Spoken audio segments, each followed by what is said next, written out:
Welcome back to the second installment of the story, Mavra Kundala. If you haven't heard part one, do go back and give it a listen. It will give you a better idea of who Terence and Sylvia are. This week we'll learn more about Mrs. Peel. Please enjoy this installment of Mavra Kundala.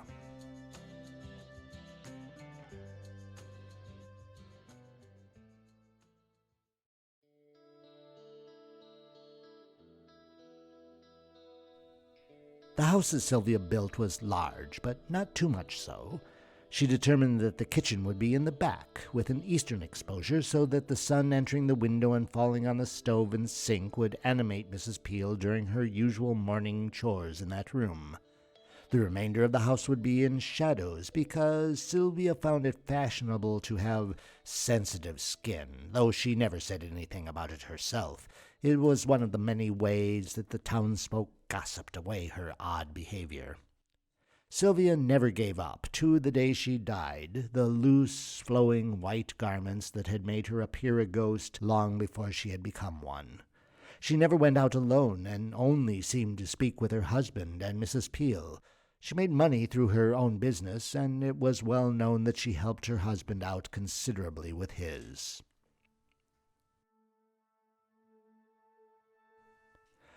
Mr. Pointer thought he heard Mrs. Peel coming down the stairway to open the door, and nearly turned back to the kitchen, but the thought of the canned soup he wanted to finish reminded him that Mrs. Peel had died. He looked up the stairs, through the door off the living room that enclosed them, but did not see anyone, and so decided it must have been his imagination, or a certain longing. Actually, he was surprised at the feelings of loss he had been experiencing for the past few weeks as he drifted through palpable mists of memory and realized that he had not been that fond of Mrs. Peel, had instead grown accustomed to her presence in the house.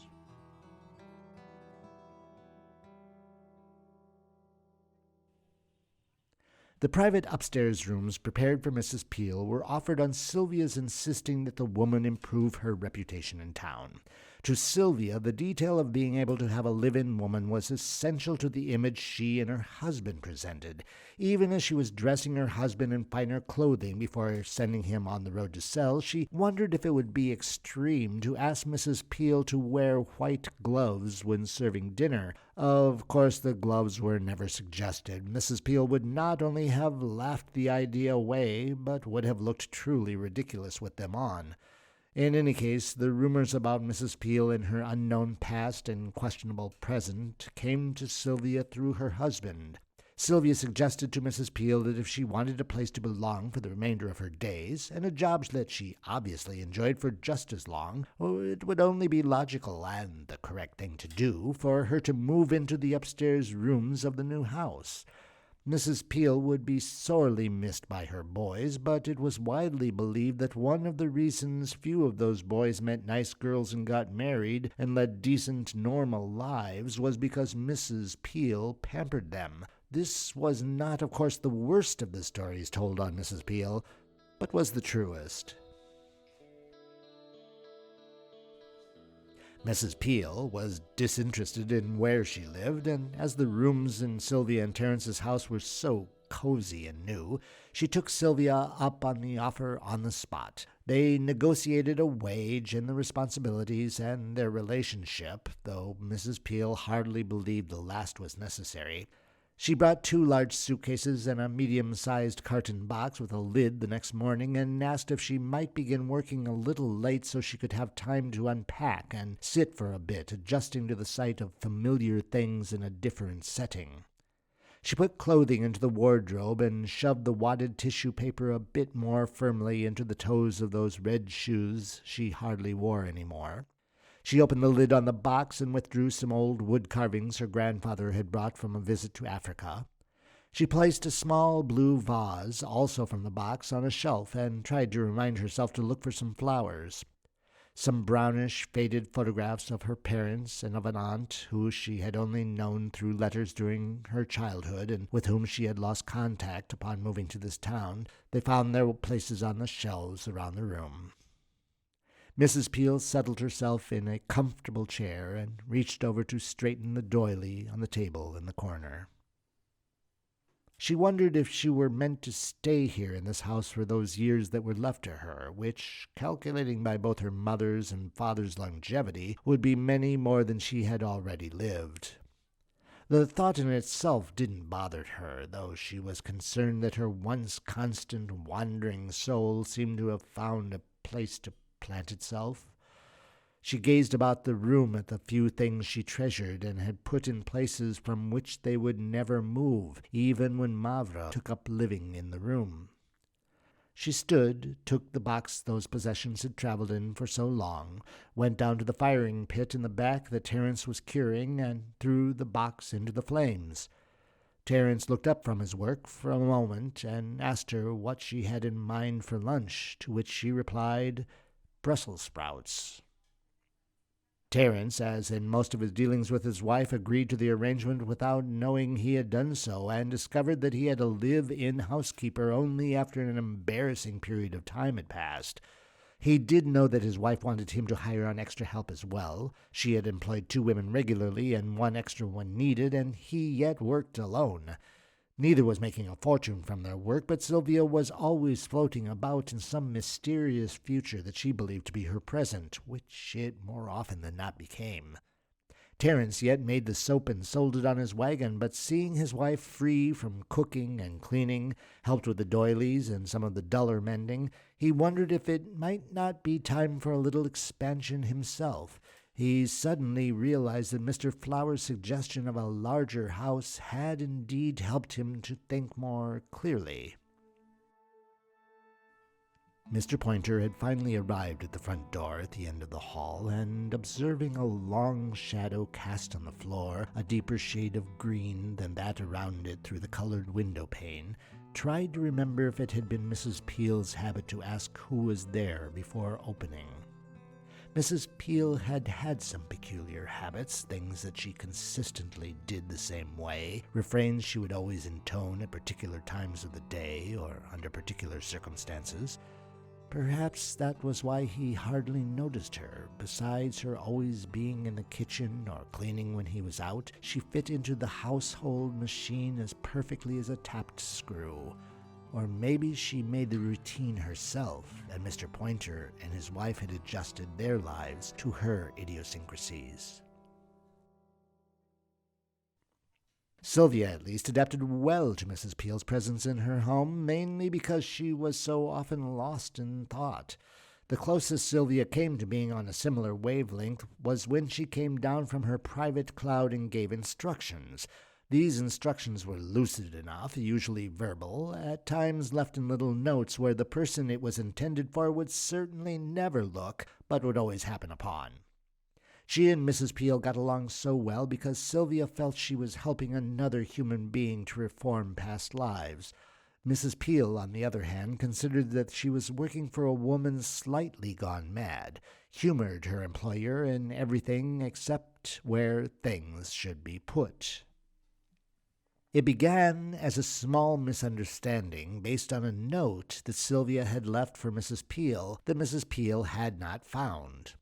Mrs. Peel suggested that instead of putting the note in the bottom of her sewing basket, Sylvia would have better luck pinning it to the curtain over the kitchen sink. There it would be seen.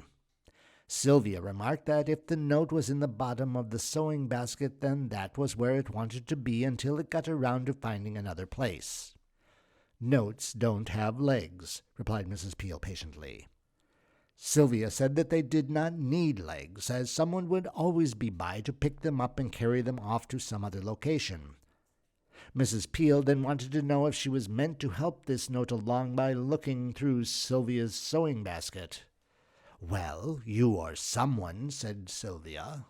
Mrs. Peel made it clear that she did not sew and would never rummage around in Sylvia's sewing basket, seemed to her a fault of respect. She continued by pointing out that no one else had found that note either, and Sylvia answered that the note must not have wanted to be found, for either the old woman or the young girl who crocheted for her would have seen it while looking for a needle and would have brought it. Mrs. Peel thought she had the battle won when she told Sylvia that the note had been instructions to not prepare tea for these same two women because they were not working that day. Mrs. Peel, despite not having seen the note, had not put out the extra 2 cups and saucers because she knew that the older and younger women were not coming because they had mentioned it to her the previous day. Sylvia almost raised her voice to say, "See there, you got the message anyway, with or without the note."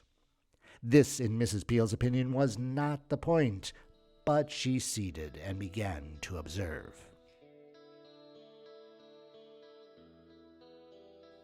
Those few people with whom Sylvia spent time would say that she was always misplacing and losing things, though at times it was hard to say if her aimless wandering came from her constant search for her sewing scissors or from her general inability to concentrate on anything for more than a moment.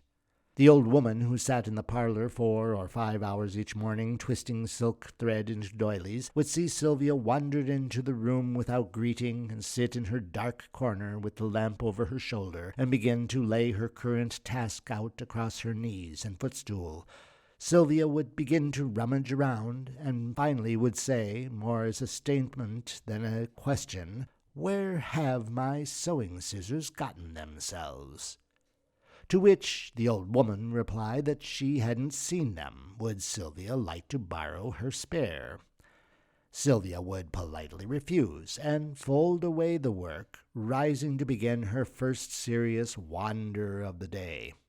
She never went about asking where anyone had seen the scissors. She merely walked smoothly from corner to corner of the house, touching the edge of a table, fixing a strand of hair in front of the mirror, waiting for the scissors to send a call that only she could perceive.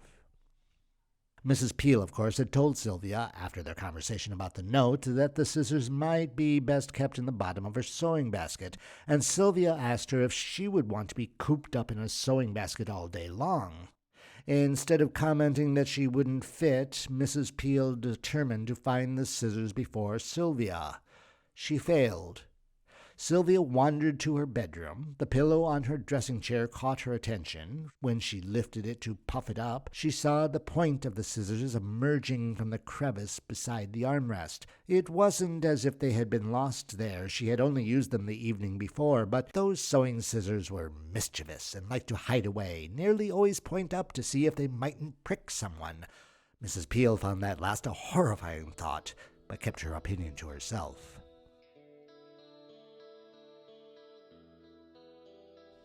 An orderly woman, that Mrs. Peel. Her kitchen was a display of pots and utensils, always within reach of any particular chore, always immediately cleaned and put back in their place. Mrs. Peel, left alone, never had to think which knife she would use to chop the carrots. It was always on the rack above the counter where she chopped the carrots. Without a thought of the knife in mind, she would reach, and her fingertips would grasp the handle and bring the blade into action. In this way, Mrs. Peel had her mind free to consider other things of more importance. She usually avoided thinking about things in terms of time. Her past was too sad to pass time with. Her future had always been too uncertain.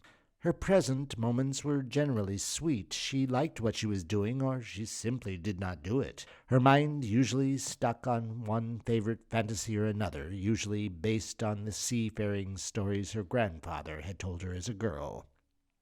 Her favorite was that she was the figurehead on a massive warship of the Spanish Armada. Her name was Maria del Mar, and she jutted forward, breast exposed as her tunic flowed back, dropped off her broad, strong shoulders, her hair whipping towards the main mast, her eyes trained on the thin blue line that marked the end of the world, the edge of all there was, always the same distance away, no matter how close she led her ship to it. She had not legs because her maker had built her a nave instead. She had not lovers because her heart was a twisted knot of wood, where centuries before, when she had been a tree, a tumor had grown on her bark. The smile on her lips was not one of happiness, but instead of challenge, she confronted the pirates of the sea and made them retreat timorously from her sightless, pupilless eye sockets. She had lost a chip from her shoulder in a battle with a smaller ship, and her wrath alone saw that boat carry the parasites that crawled on it to the bottom of her world. She herself would one day see them in that wet pit, but for now she wore her injury like the epaulet of an admiral. It was during this fantasy that Mrs. Peel was washing carrots for stew and laying them out on the counter to dry a bit. When she reached the part about the battle, she reached for the carrot-chopping knife without a glance and cut herself deeply on 3 fingers because the knife had been returned to its place upside down. Mrs. Peel was not a woman prone to dramatics, and so did not scream or shout or even curse. She calmly held her hand under the spigot while she pumped with the other until the blood stopped flowing. She wrapped her fingers in a towel and went to the parlor to tell Sylvia that she had cut herself, that she was going to the local herb lady for treatment, that lunch would not be served today, and that she would prefer that Sylvia not use the kitchen again while Mrs. Peel lived with them. Sylvia wanted to know why, but Mrs. Peel was firm, and Sylvia simply gave in, returned to her sewing. The old lady at the other side of the room stopped in mid-hook and raised her teacup to her lips so as to have a reason to raise her eyes to meet Mrs. Peel's. From the lips of the old woman sprang the last rumor about Mrs. Peel, the story that put an end to all the others, quietly burying them under the calm authority with which Mrs. Peel had established the upper hand.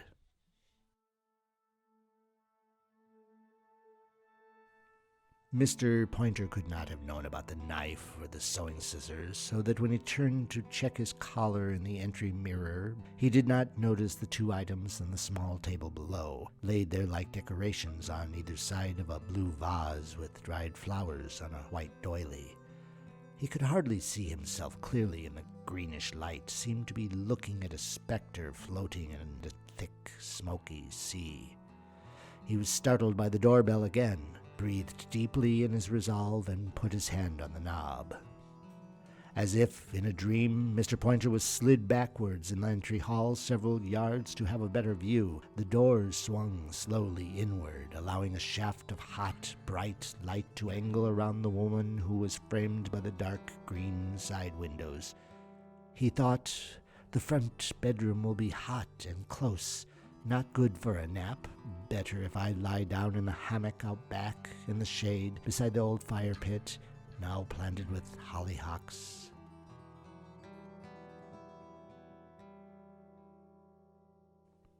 Just as the kitchen received the warmth of the morning sun from the east, the afternoon sun warmed the bedroom where Sylvia and Terence slept. Sylvia liked to sweat. She never said so, but believed it cleansed her from inside out, actually helped to maintain her skin soft and pliable and pale until her death. Her mother despaired to teach her that the exposure to the afternoon heat was dangerous for her digestion. Maybe she was right. Sylvia had a very sensitive stomach, only ate vegetables and fish, and never had tea or coffee, savoring instead brews of chamomile and mint and tila flowers. Every day after having said goodbye to the old woman, their goodbyes were as odd as their good mornings, reversed, as the old woman would always ask if Sylvia had her sewing scissors at hand, and Sylvia always replying yes, holding them up into a thin beam of light that entered between the drapes at this precise hour. It did no good to confirm their attendance at this hour, because within 12 they would have moved on to a new hiding place. After that goodbye, Sylvia would go to her room and pull close the net curtains that diffused, but did not cut, the light that fell across her bed. She would find on the bedside table a small steaming pot of herbs, and a cup and a spoon, and a little ceramic pot of honey. She dipped the spoon in the honey, and, holding it over the cup, ran the hot liquid from the pot over the spoon. She drank the infusion slowly, sipping, then lay back into the pillows and willed herself to sweat, which the nettle and the bay leaf obliged her to do so. She slept lightly and awoke to the chill of the sun having escaped from her window frame. These sessions varied in length from summer to winter, longer in the latter case, as things seemed to move more slowly when everything was dead or resting. Sylvia would rise from the bed and go to the washstand, where the sun now indirectly lighted in the last of its daylight moments, would sponge her face and neck clean, then change her dress to another like it, white, ample, flowing, ghostly. She then went down to the kitchen, where she would sit a while at the table and observe Mrs. Peel as she prepared dinner. There was little or no conversation between the women, but the company was felt and appreciated.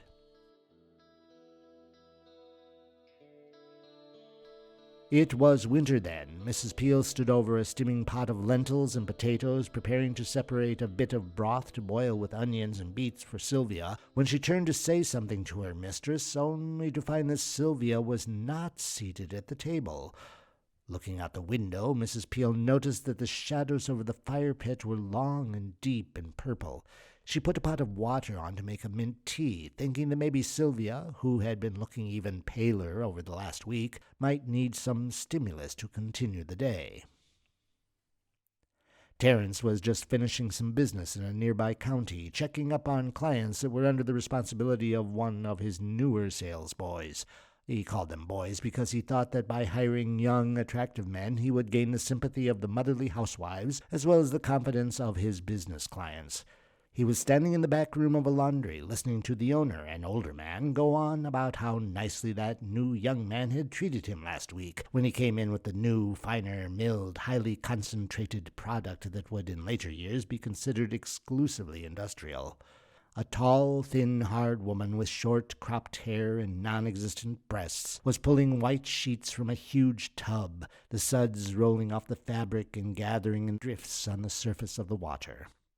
That image of sudsy water would return to Terence as he drove back home to the beginnings of what would in mere hours become the worst blizzard in recorded history in these parts. The snow had already drifted to the bottom of the front porch, threatening to cover the entrance, prohibit his entry to his warm place to be.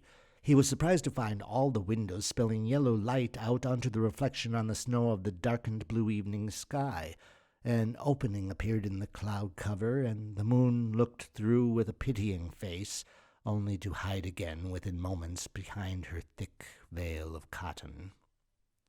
Terence stomped his boots before opening the door, and upon crossing the threshold found Mrs. Peel looking at him, a scarred finger to her lips, a shh escaping quietly. Sylvia was with the doctor. She was not well. The lights? Sylvia had asked that all the lamps be filled and lit and set in the windows. Sylvia explained to her husband in the same reasonable tone she used when she offered him her always wise counsel about his business, that the lamps served two functions. They kept the dark of the cold night at bay, and they helped her keep her soul with him for as long as she saw fit. The blizzard endured 3 days, as did Sylvia. As the last flakes landed on the accumulated drifts that embraced the town, Sylvia herself drifted into sleep and then into death. Terence, in a rare moment of lucidity, asked all of Sylvia's former lacework students to make her funeral shroud. In 2 days, while Sylvia lay in a drift beside the bedroom to freeze her skin bluer than white, the ladies tatted and crocheted a lovely white silken dress, long and wide as she had always worn in life, covered with the pattern of hundreds of snow star flakes. When the garment was finished, Terence went to fetch his wife, but found her gone, having wandered into the next life the same way she had wandered through this one. The following spring, at the side of the house, there bloomed white baby's breath where Sylvia had lain. They even grow there now, many years later. "She's a friend," Mr. Pointer heard Sylvia say to him as he gazed at the apparition that stood in the doorway. The woman was tall and thin, straight, narrow shoulders, hips, arms. She was dressed in a long black garment that reached for the floor and spread out slightly. Her head seemed small, but that was because the hair was tightly braided, leaving a bumpy cauliflower silhouette as the sun passed around its edges. The shadow in the doorframe had huge white eyes with black points in the center that looked directly into Terence's heart. Where a mouth would be, a crack opened and a broad, toothy smile preceded the words, "I'm Mavra."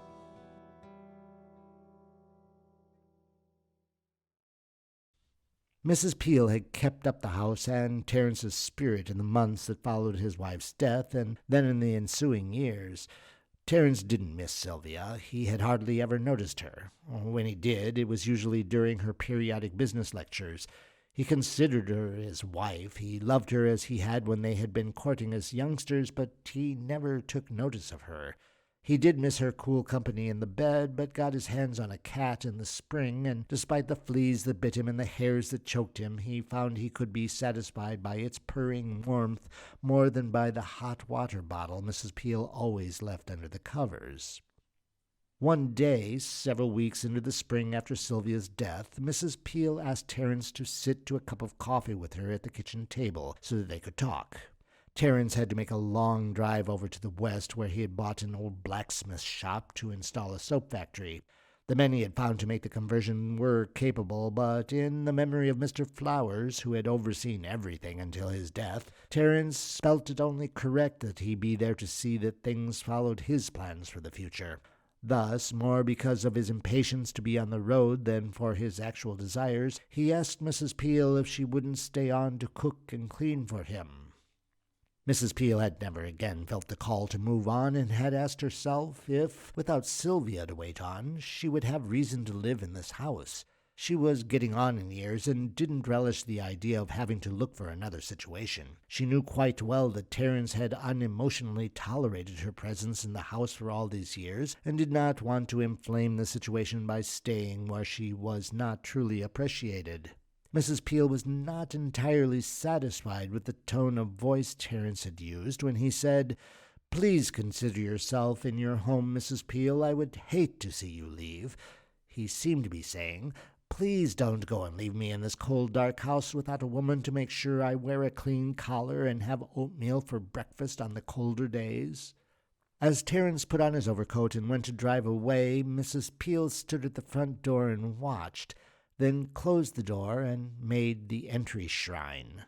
She got the blue vase from her room, with dried baby's breath and mustard flour, placed it on the last unfinished doily Sylvia had been working on the day of her death. On either side of the vase she placed the carrot knife, and, after looking for 3 hours only to find them at the bottom of the sewing basket, Sylvia's sewing scissors. From that moment on, through Mavra's time in the house, things did not ever change places. Mavra entered slowly, almost floating, causing Mr. Pointer to back up against the wall. She extended one fine, delicate, long-fingered, chocolate-with-milk-colored hand and said, "Mr. Pointer." Mr. Pointer could only nod his assent as he fixated on the pale rose color of her fingernails, the white half-moons joining the flesh with the nail. He took the proffered hand in his and felt it cool, dry, confident. He knew this woman would do. He knew that she would install herself in Mrs. Peel's rooms and flow through the rest of the house like blood, giving life to things that had seemed dead since Mrs. Peel had left.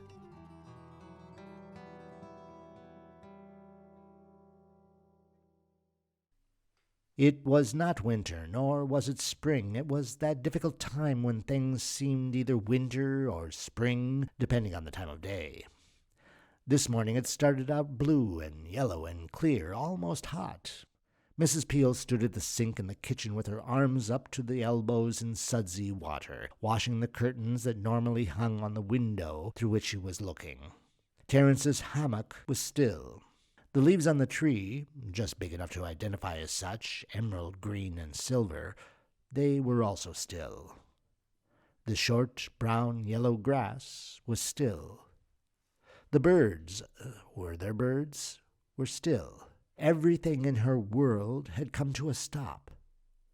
She tilted her head, listening for a once familiar voice to tell her something, but for the moment that voice, too, was still.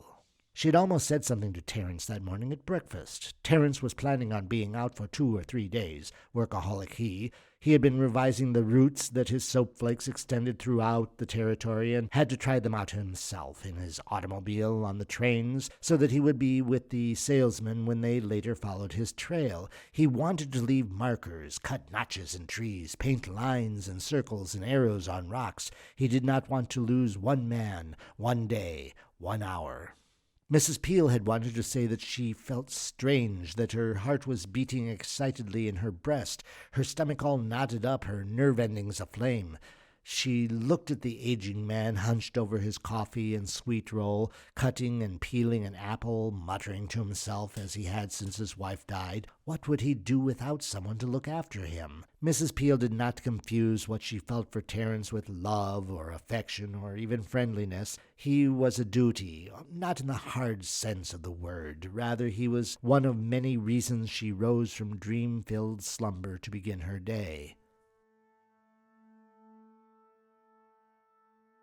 It had probably come to her in this morning's dream. She had awakened early, just as the sky began to lighten. She was wide awake, but didn't feel like getting out of bed yet. She half sat in the bed, leaning against the headboard so that she would not fall asleep again, and looked about the room. There she saw the things she had secretly treasured roughly scattered about on the shelves and tables and chairs. Who had moved her things around? She asked the room out loud. No one had come the reply. The things have looked for a new place to be, that's all. Mrs. Peel was on the verge of saying to the room that things like photos and vases and hairbrushes and clocks did not suddenly sprout legs and walk about whenever they felt like it, when she fixed her gaze on the small wooden box in which she kept a few trinkets that had once belonged to her mother. Somehow she was not surprised to see little nubs grow from the 4 corners, telescope outwardly, joint downward, and form feet, little round flat paws without toes, the box lifting itself on its new legs and trotting off to the opposite corner of the room from where it had always been. A note that Sylvia had left years ago about Terence's birthday, which Mrs. Peel had never moved from the shelf where she kept all of Sylvia's notes, folded itself into a winged shape and flew around the ceiling in circles until it lighted like a butterfly on the washstand. Now, Mrs. Peel realized that she must yet be asleep, and so she willed herself awake, found that everything had returned to its place, rose and dressed, meaning to tell Terence that she had been called to move along. The problem was that, though at breakfast she meant to comment on her call, she hadn't yet received it. The expectancy that she felt in her body came from the waiting. As was her habit, whenever she was waiting for something, she put herself to work to distract her mind from the vacancy in her chest, so that while she was washing the curtains, she looked up and through the window saw in the distance, on a horizon she had always longed to reach, a thin line of blue clouds. By midday the clouds had come to meet her gaze. A wind had whipped up, and she rushed out to check on the curtains she had hung out to dry. Just in time, she decided, as she must have hung them carelessly. One was on the point of flying away. At least the wind had dried them. She unpegged them, brushing her blowing gray hair from her face. She did not hang them in the window when she entered the house, and when Terence returned 3 days later, he would find them yet piled untidily on a kitchen chair, wrinkled, knotted, dusty, as if they had not ever been cleaned. It was difficult for Mr. Pointer to piece together that which had happened so short a time ago. The entry of his house was wet from rains that had come in through the front door that Mrs. Peel had left open when she left. The neighbors had remembered seeing Mrs. Peel walking down the main street in the rain, the wind blowing her hair back from her face, her house dress draping like a sail from her shoulders, the elegant red shoes that she rarely wore stamping through puddles. It was odd, to be sure, that she did not wear a coat. The temperature had dropped considerably with the arrival of the storm. It was odd, to be sure, that she should be out taking a walk at all, but people were well used to odd things coming from the Pointer household. Mr. Pointer himself had found her curled up in a ditch some 5 miles into the country, covered with water. She was not where she should be. She had sprouted legs, wings. She had walked, flown to a new place where things were never in their place, but instead moved about as she once had, as she presently does. Mavra could not have known of all this, but knew when she floated past the table with the knife and the scissors and the blue vase, when she moved effortlessly into the kitchen to find the half-empty bowl of canned soup and the untidy pile of kitchen curtains, when she floated up the stairs to find everything in its place, details slightly muted by dust, a little bit of mold in the air, mildew in the bedclothes. There had been no interview. There had been no need to talk. Mavra now lived in this house, now took care of the old man, whom she would forever address as Mr. Pointer.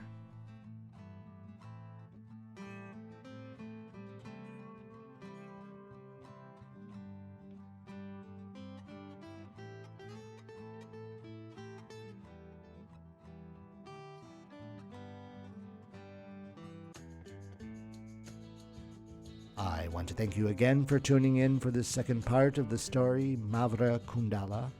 Next week you will be able to listen to the third and final installment.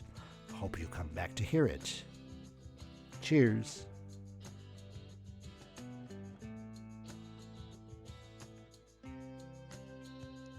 You're listening to Radio Revel. Listen, like, subscribe, and share.